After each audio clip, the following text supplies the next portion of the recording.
од самиот почеток на формирањето на Сумнал многу ни беше важно да покажеме дека сите ние кои што ќе зборуваме дека треба да бидеме пример. Каде желбата еве се појави кај тебе за доживотно да учиш да студираш, па и да го сватиш нели знаењето како една доживотна патека?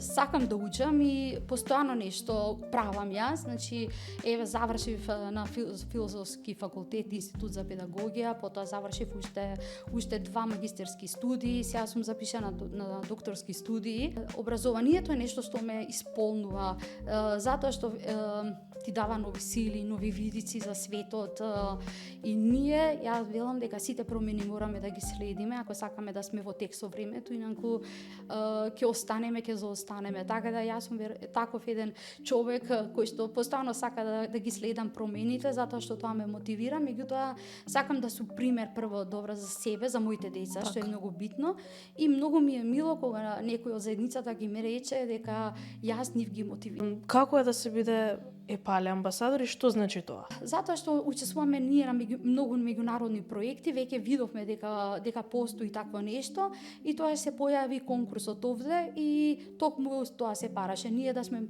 и пошто и ние Сумнал сме во многу мрежи и тоа ни помогна да расшириме тоа што ние го работиме, другите што работат за да бидеме во контакт и нема ништо побаво и во душата јас велам и во срцето кога некој ќе ти даде награда за сето тоа што го прави. 18 имаме меѓународна конференција. Книга ќе представиме една за европска книга на бајки, кој што е прва таква и навистина чест и задоволство да сме домаќини.